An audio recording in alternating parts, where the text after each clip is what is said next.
कोणी रोडवर झोपतं, हे का पाय ऐक, आरक्षण ऐकायला आला, गोड्या हाणायला आला, गांभीर्यानं राहायचं शिका. अख्खा देश आपल्याकडे बघतोय, मराठी किती ताकदीने आले, त्यामुळे गांभीर्यानं राहा.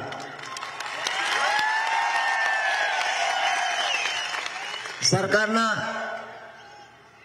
त्यांच्याबद्दलची काय भूमिका आहे आणि आपली भूमिका काय.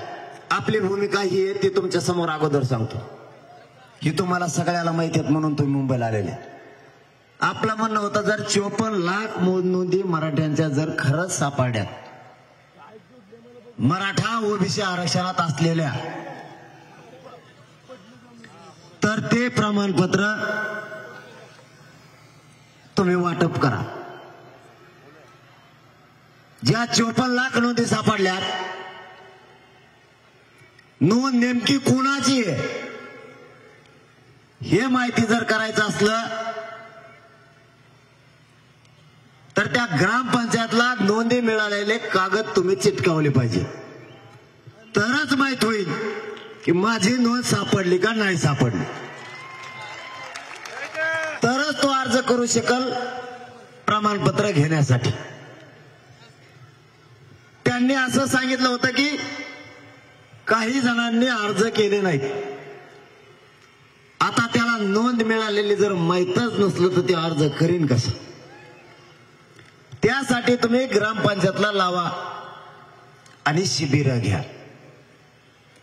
त्यातल्या निर्णय त्यांनी एक सांगितलाय की ज्या 54 लाख नोंदी आहेत ते प्रमाणपत्र वितरित करण्यासाठी आपण इकडे निघाल्यापासून बरं का, गावागावात शिबिर त्यांनी सुरू केलेत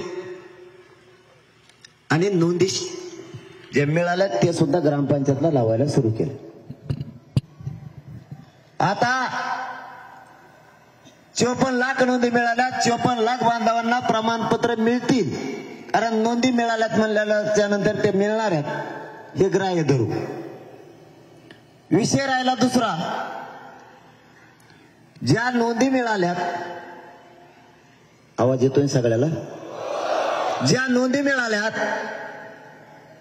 त्या नोंदी मिळालेल्या बांधवांच्या सगळ्या परिवाराला, कायदा सांगतो त्याच्या परिवाराला दिल्या पाहिजे. त्याच्या परिवाराला सुद्धा त्याच नोंदीच्या आधारावर प्रमाणपत्र देण्यात यावे. जसं की एक नोंद मिळाली, काही ठिकाणी एका नोंदीवर 70 जणांना लाभ मिळाला, काही जणांना 200 पण मिळाला, काहीला 250 पण मिळाला. आता एक बांधव मला इथं वाणगावचा काकोडला भेटला होता.